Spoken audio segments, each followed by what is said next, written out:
जय जय श्री राधा रमन, जय जय नवल किशोर, जय गोपी चित चोर प्रभु, जय जय माखन चोर।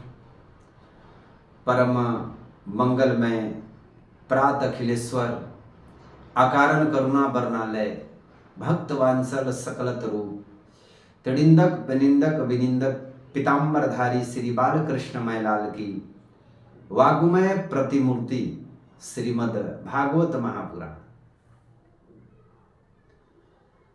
नारायण भक्तों,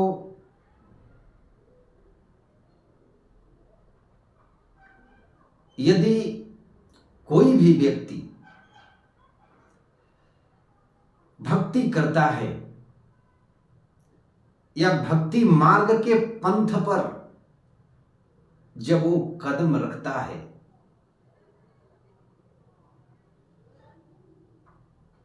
तो उसके मन में, उसके विचार में यही होती है कि प्रभु में यह मन लग जाए, और इसके लिए वो काफी प्रयास भी करता है। परंतु नारायण भक्तों, ये मन इतना चंचल है, ये इतना स्वतंत्र है, इतना ये दौड़ता है कि इसको बांध करके भक्ति मार्ग में लगाना इतना सहज नहीं होता है, क्योंकि ये वर्षों निरंतर स्वतंत्र है। इसने अपनी मनमानी की है, इसने जब जो सोचा वो किया। इसने कभी भक्ति मार्ग पर चलना पसंद नहीं किया। अब भक्ति मार्ग में कदम रखे हैं,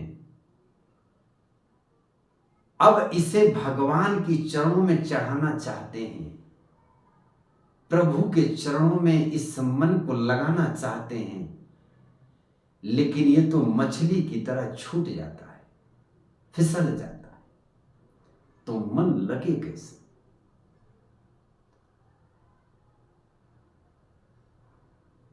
आसन पर बैठते हैं, आंख बंद करते हैं और माला को फेरना जैसे शुरू करते हैं। माला तो कम फिरता है, मन ज्यादा फिरता है, कभी यहां कभी वहां कभी इधर। ध्यान लग नहीं पाता। तो नारायण भक्तों, ये प्रत्येक व्यक्ति चाहता है कि ये मन प्रभु के चरणों में लग जाए। कौन नहीं चाहेगा कि राजहंस मन प्रभु के चरणों में लगे? सभी चाहते हैं, लेकिन ये मन कब लगेगा? जब आप सत्संग करोगे, जब आप पर सद्गुरु की कृपा दृष्टि होगी,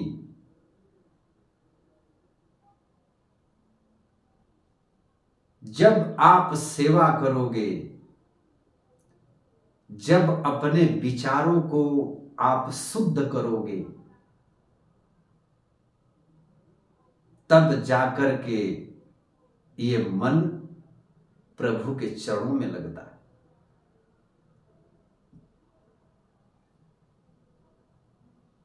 लाख उपाय कर लो, लाख प्रयत्न कर लो,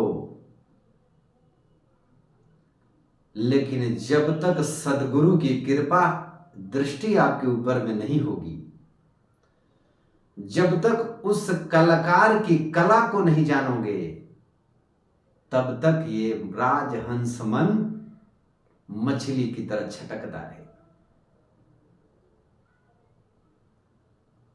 आइए थोड़ी सी भागवत में हम चर्चा कर लेते हैं। सर्वोत्तम प्रश्नों में महाराज परीक्षित ऐसे तो कई प्रश्न पूछे सुखदेव जी से, लेकिन उस प्रश्नों में बड़ा उत्तम एक प्रश्न उन्होंने अपने गुरु से पूछा कि गुरुदेव, सबसे पहले आप तो ये बताइए कि ये मन प्रभु के चरणों में लगे कैसे?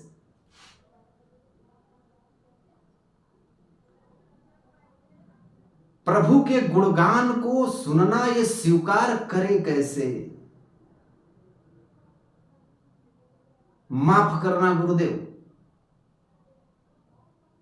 ये मन तो बड़ा चंचल है।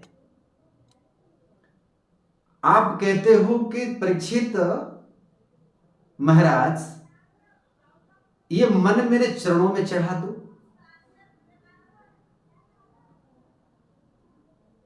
तो मान लीजिए महाराज कि हम कहीं मंदिर में गए, राजा हैं, पूरी ठाट बाट ठीक ठाक है। पंडित जी ने कहा कि पुष्पम समर्पयामि, पुष्प लेकर के गए थे, पुष्प चढ़ा दिए।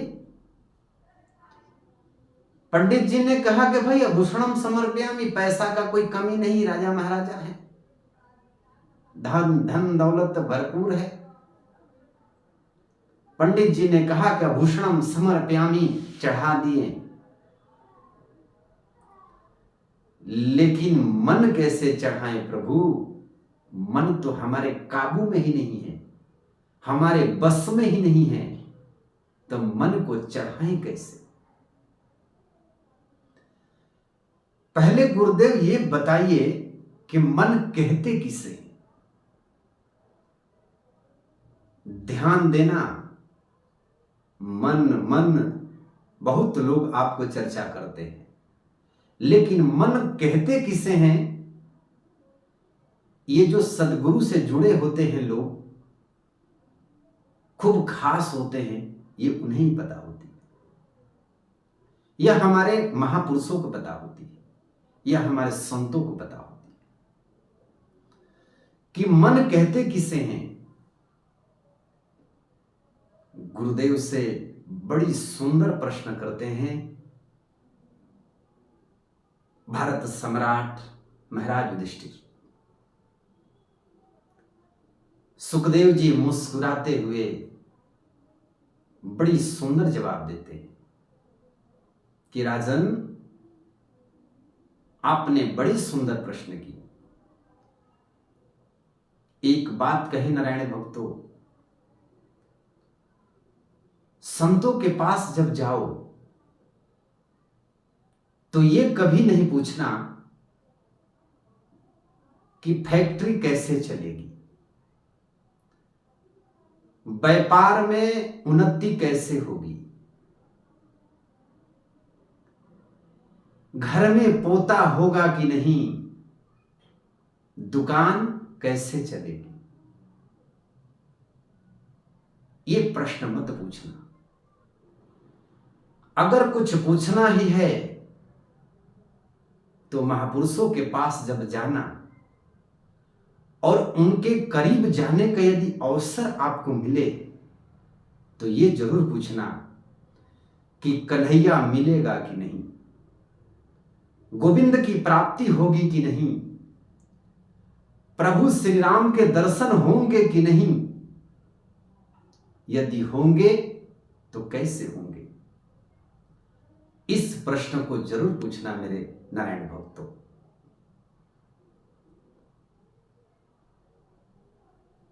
तो महाराज, मन कहते किसे?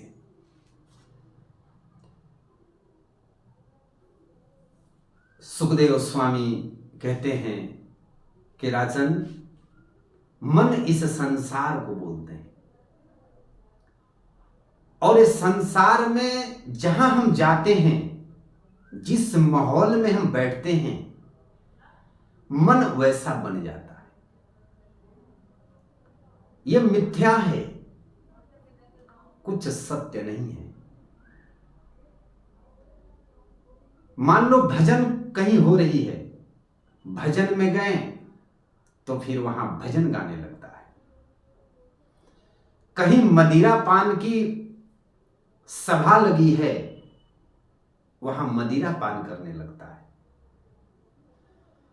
तो राजन, इस संसार को ही मन बोलते हैं। और बंधन मन का ही है, आत्मा का नहीं है। यही तो हमें समझना है। आत्मा तो सदैव मुक्त है, बंधन तो केवल मन का है। और इस मन के बंधन के कारण हमें भारी भारी दुखों का सामना करना पड़ता है। हमें भारी भारी योनियों में गिरना पड़ता है। पुनरति जन्म पुनरति मरण पुनरति जननी जठरे सहना। इस मन का बंधन के कारण ही हमें बार बार मात्र गर्भ में आना पड़ता है। इसलिए मन संसार को बोलते हैं। और मन लगे कैसे? दूसरा प्रश्न करते हैं कि प्रभु में मन लगे कैसे? सुखदेव गुरुदेव कहते हैं कि राजन, प्रभु में मन लगाने के लिए केवल 4 चीजों को जीतना पड़ता है। कौन कौन से? जीतासनो, जित श्वासो, जित संगो, जीतो इंद्रिय, सथूल गगवत रूपा, रूपा संधात योग विद्या। राजन, सबसे पहला काम है आसन को जीतो। आसन को जीतने का मतलब पहले प्रभु के सामने, भगवान के सामने बैठना सीखो।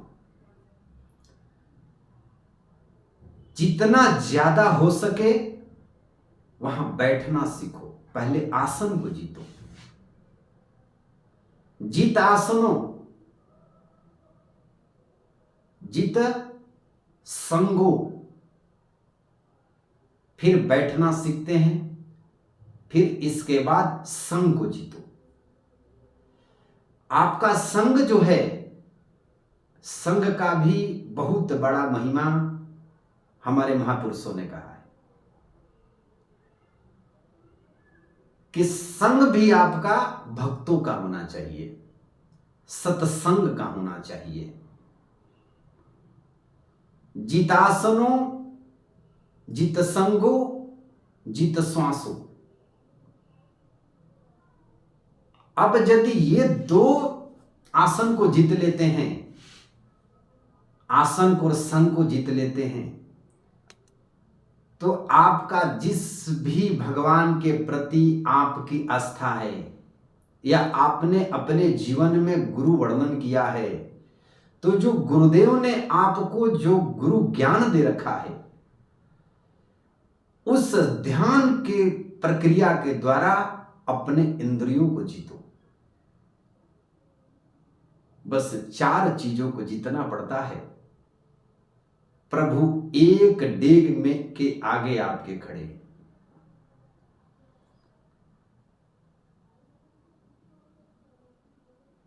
तो मन ना लगे आपका तो घबराओ नहीं। मन लगाने की जो कला है, इसलिए तो हम संतों के पास जाते हैं, इसलिए तो हम गुरु के पास जाते हैं। तो ये जो मन लगाने की कला है, ये हमारे गुरु के पास होती है, जो चक्र ज्ञान है। तो नारायण भक्तों, मन यदि शुरुआत में ना भी लगे तो मन को सहजता से अगर मनाना है, अपने काबू में करना है, तो संत क्या कहते हैं कि देखे ना इंद्रियों के ना घोड़े भगे, इसमें संयम के नाम के कोड़े लगे। अपने रथ को अपने रथ को सुमार्ग लगाते चलो, कृष्ण गोविंद गोपाल गाते चलो। अपने रथ को सुमार्ग लगाते चलो, इस पर राम नाम की माला की कोड़े लगाओ, नाम जाप का कोड़े लगाओ। अपने आप सहजता से आपके काबू में आ जाएगा और भगवान के चरणों में लग जाएगा। लेकिन उसके लिए ये जो 4 चीज हमारे स्वामी जी बता रहे हैं, जो सुखदेव जी महाराज बता रहे हैं, ये हमें भक्ति करने के लिए बहुत जरूरी है। इस बातों को हमें ग्रहण करना चाहिए, तो हम शीघ्र ही हमारा मन प्रभु के चरणों में लग जाएगा। जय श्री कृष्णा, जय श्री राधे, जय श्री राधे श्याम।